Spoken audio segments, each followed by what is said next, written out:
कक्षा 11वीं भौतिकी हम लोग सरल रेखी गति तो पढ़ लिए हैं, ऋजुरेखी गति। आज इसके कुछ अंकित प्रश्न गणित के सवालों को हल करेंगे। तो अवकलन से और आकलन से संबंधित उदाहरण दिया होगा तो उसको आप लोग बनाएंगे। मैं चाल और वेग से संबंधित उदाहरण को कर रहा हूँ। चूंकि आपके पास पुस्तक नहीं है, पुरानी मुझे नहीं पता, इसलिए मैं बता रहा हूँ। आपका जो एक्सरसाइज है, बीच बीच में उदाहरण दिए हुए हैं, वो आप लोग क्लियर करेंगे। उन्हीं उदाहरण के बेस्ड पे आपके क्वेश्चन बनते हैं हमको बदल के। तो विस्थापन और दूरी से संबंधित क्वेश्चन दिया है, पेज नंबर मेरे बुक में 85, आपके में जो भी हो, विस्थापन दूरी अंतर वाले पेज में दिया हुआ है। यदि वस्तु 7 मीटर त्रिज्या वाले अर्धवृत्ताकार पथ में गति करती है तो वस्तु द्वारा चली गई दूरी और विस्थापन ज्ञात करना है। ठीक है, तो इसको आप चित्र से समझ सकते हो। ऐसा आपका गति कर रहा है वस्तु जिसकी त्रिज्या 7 मीटर है, इस पे अर्धवृत्ताकार पथ पर गति करती है। ये आधी गति कर रही है बेटा, अर्धवृत्ताकार पथ में गति करती है तो वस्तु द्वारा चली गई दूरी और विस्थापन ज्ञात करना है। ऐसे बना लीजिए चित्र को, कोई दिक्कत नहीं है। ये अर्धवृत्ताकार पथ में गति कर रही है बेटा। ऐसे वस्तु शुरू में ओ में था और ए में पहुंच गया। इसकी त्रिज्या है आपकी 7 मीटर है। एक रेखा मान लो बी पे पहुंच गया, इसकी त्रिज्या मान लो 7 मीटर है, 7 मीटर। तो बोला है आप लोगों का दूरी और विस्थापन ज्ञात करना। सीधा बेटा ये दूरी होगा और ये विस्थापन होगा। तो दूरी बराबर हो गया बेटा पाई आर, चली गई दूरी। क्यों पाई आर हुआ? आधा वृत्त की पूरा वृत्त का परिधि 2 पाई आर होता है, तो आधा वृत्त पाई आर। तो पाई का मान 22/7, आर का मान 7 कर गया 22 मीटर दूरी आएगा। अचानक क्वेश्चन आने से समझ नहीं आता, लेकिन थोड़ी सी देखे रहोगे बहुत आसानी बन जाएगा बेटा। अब बात करें विस्थापन की, तो साफ दिख रहा है विस्थापन ए से बी तक है बेटा। यहाँ पे था कौन, ऐसे चलते हुए यहाँ आ गया, तो ये दूरी हो गया और ये विस्थापन हो गया। तो विस्थापन ए बी हुआ तो 7 दिख रहा है चित्र में 14 मीटर। इस प्रकार से चित्र बना के आप आसानी से समझ सकते हो। ये उदाहरण हो गया आपका। ठीक है, आगे देखते हैं और क्या उदाहरण दिया हुआ है आपका। उसके बाद अवकलन समाकलन का उदाहरण है। उसके बाद अवकलन समाकलन के बाद प्रश्नावली 3.2 के बाद अगले पेज में और एक उदाहरण है बेटा वेग वाला सवाल का। एक व्यक्ति 1 मिनट तक 2 मीटर प्रति सेकेंड की चाल से, अगले 2 मिनट तक 3 मीटर प्रति सेकेंड की चाल से चलता है। व्यक्ति की औसत चाल क्या होगी वो ज्ञात आप लोगों को करना है। ठीक है, तो ये हो गया औसत चाल का सूत्र।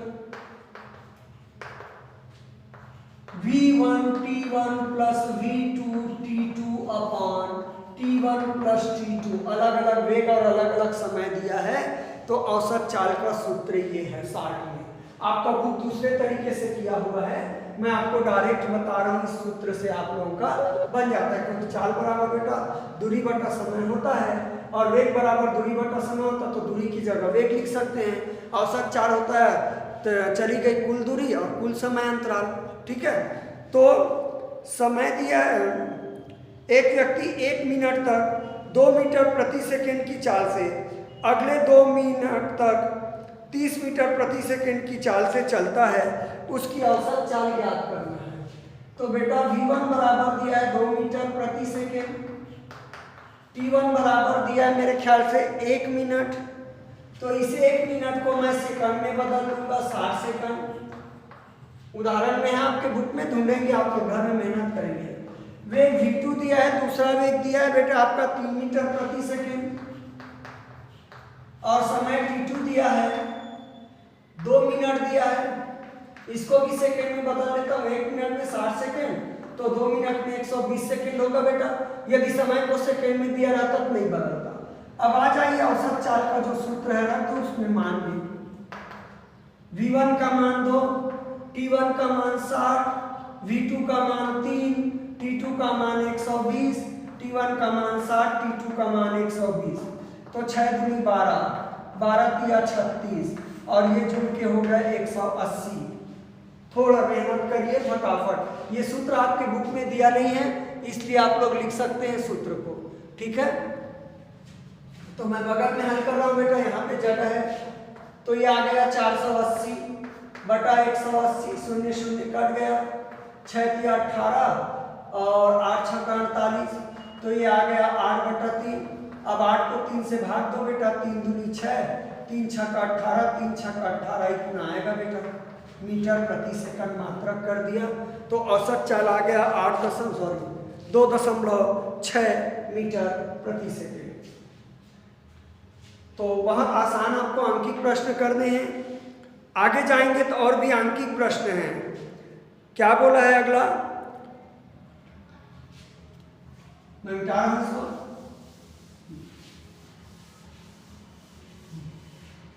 अगला बोला है आप लोगों का, कोई वस्तु एक सरल रेखा में गतिमान है। वस्तु बिंदु O से चलकर 9 सेकेंड में बिंदु A तक पहुंचता है, तत्पश्चात 6 सेकेंड में बिंदु B पर वापस आ जाती है। वस्तु के औसत वेग और औसत चाल की गणना करना है। चित्र बना दिया है बेटा, चित्र के अनुसार आपको हल करना है। O से A तक जाती है, O से A तक जाकर पुनः B में आती है। ऐसा चित्र बनाए नीचे में बेटा, नीचे आपका देखेंगे तो मैं आपको बना देता हूं। ये O है और ये A है और वो बांटा है 10-20 करके 200 तक बांटा है बेटा। ये 20, फिर 40, फिर 60, फिर 80, फिर 100, फिर 120, फिर 140, फिर 160, आगे और ले जाता हूं, फिर 180 और आखिरी में 200। तो 200 पे A लिखा है, यहाँ पे O, और शायद 140 पे B लिखा है, नहीं 120 पे B लिखा है ये, ठीक है। तो ये सवाल है और पूछ दिया है। इस चित्र को देखिए, याद रखना बेटा 9 सेकेंड में A तक जा रही है ना, और A से B तक आने में 6 सेकेंड ले रही है, ठीक है। तो O से A तक जाती है 9 सेकेंड में और 6 सेकेंड में B तक वापस आती है। तो वस्तु के औसत वेग और चाल की आप लोगों को गणना करना है, औसत वेग और औसत चाल, ठीक है बेटा। तो औसत वेग होगा बेटा कुल विस्थापन, कुल विस्थापन। A को बना रहा हूं, A तक जाता है, पहला पॉइंट बना रहा हूं बेटा, पहले A तक जाता है ना। पहला पॉइंट क्या है आपका, O से A तक के लिए 2 सवाल बनाएंगे। तो कुल विस्थापन हो गया बेटा, देख लो कुल विस्थापन आ गया 200 तक गया, शायद कहां तक गया आप लोगों का, 200 तक गया है। सॉरी, A को यहां किया है बेटा, चित्र में A को यहां तक किया है, 200 भले ही है। तो 180 तक दिया गया बेटा, कुल विस्थापन आ गया 180। कुल समय साफ बोल दिया है 9 सेकेंड। तो ये हो गया बेटा औसत वेग बराबर कुल विस्थापन बटा कुल समय, तो 20 मीटर प्रति सेकंड आ जाएगा आपका जवाब। 20 मीटर प्रति सेकंड आपका जवाब आ गया। अब मैं औसत चाल निकालूंगा। चाल में दूरी होता है बेटा कुल दूरी, तो बेटा A से O से A तक जाने में दूरी भी उतनी है 180, और कुल समय 9 सेकेंड ही है O से A तक पहुंचने में।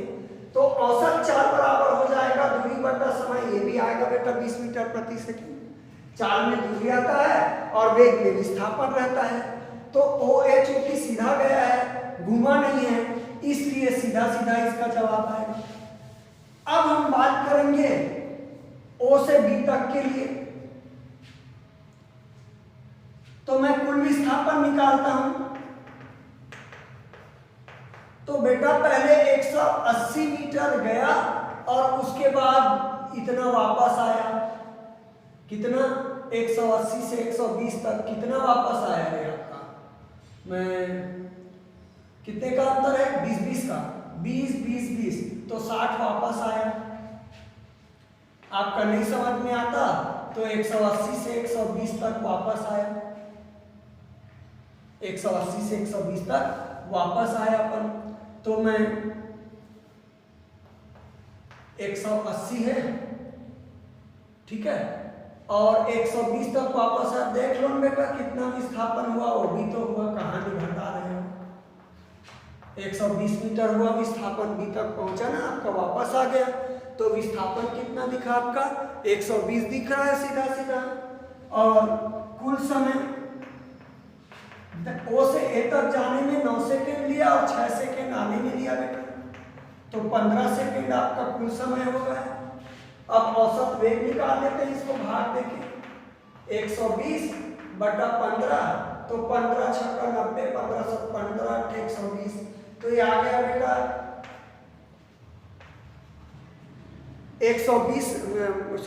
8 मीटर प्रति सेकेंड आ गया आपका औसत वेग। अब हम औसत चाल निकालेंगे, आगे समझ में आप लोगों को औसत चाल निकालेंगे। तो औसत चाल में कुल दूरी होता है बेटा, तो दूरी पहले ओ से ए तक गया और ए से बी तक आया बेटा, टोटल दूरी। तो ओ से ए तक गया मतलब 180, ए से बी आया तो 20-20 का अंतर है, 20 40 60 60 आया, तो टोटल 240 मीटर हुआ। और कुल समय तो उतना ही होगा बेटा, कितना होगा कुल समय? 9 सेकेंड और 6 सेकेंड, तो 15 सेकेंड। अब औसत चाल में आएगा कुल दूरी बटा कुल समय, तो डिवाइड कर दो बेटा इसका, 15 एकम 15, 15 एकम 15, 9 बचा 15 छक्का 90, तो ये आ गया 16 मीटर प्रति सेकेंड। तो इस प्रकार से आप लोगों को बहुत समझ के बनाना है, आप लोग बहुत आसान सवाल मिलेगा, क्लियर आप लोग पढ़ाई करिए। उदाहरण बीच बीच में सवाल बनाया हुआ है, उसको आप लोगों को देखना है, देखते ही आपको समझ में आएंगे, आप लोगों को ज्यादा मेहनत नहीं करना है। फिर आगे सवाल दिया इसने, एक गतिमान वस्तु का समय t पर समीकरण, एक समीकरण दे दिया बेटा, x बराबर 6t-5 मीटर। तो इस समीकरण द्वारा दी जाती है स्थिति को, कण का वेग ज्ञात करिए, वस्तु का वेग कैसा है। तो कण मैं बना रहा हूं, कण का वेग v बराबर होगा बेटा, इसका अवकलन कर दो, शायद बताया भी था। तो v बराबर d बटा dt और 6t-5 हो गया। तो v बराबर 6 dt बटा dt, और केवल अंक का अवकलन 0 होता है, तो v बराबर dt dt कट जाएगा, इसका अवकलन एक आएगा 6-0, v बराबर आएगा 6 मीटर प्रति सेकंड। ये निकल गया बेटा। अब वो पूछा इसकी प्रवृत्ति कैसी है, बोल दिया वस्तु का वेग कैसा है।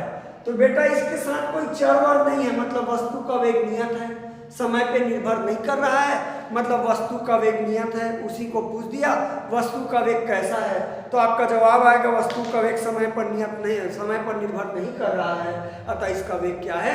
नियत है, समय के साथ नहीं बदल रहा है। फिर आगे ऐसी समीकरण दिया हुआ है, अगला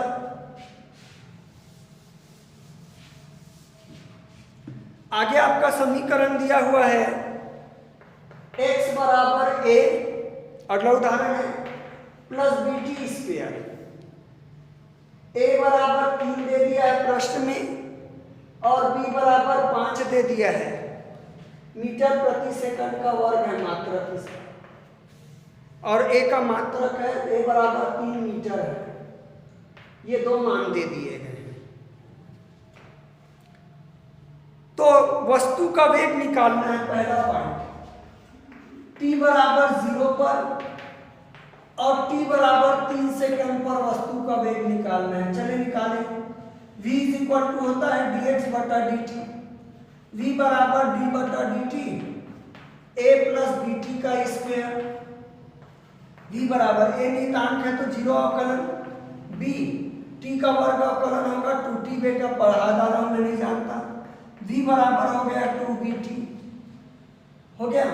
अब t बराबर 0 पर वेग निकाल लो, तो t बराबर 0 पर वेग v बराबर होगा 2, b का मान छापा है बेटा 5 और t का मान 0 बोल रहा है तो 0 आ गया मीटर प्रति सेकेंड। अब t बराबर 3 पर निकालो वेग, तो ये हो जाएगा v बराबर 2 गुना, इसमें रख रहा हूं बेटा b का मान 5 है और b का मान 5 है और t 3 रखूंगा तो 5 या 15 दूनी 30 मीटर प्रति सेकेंड। इस प्रकार से बहुत सिंपल आप लोग सवाल बना सकते हैं।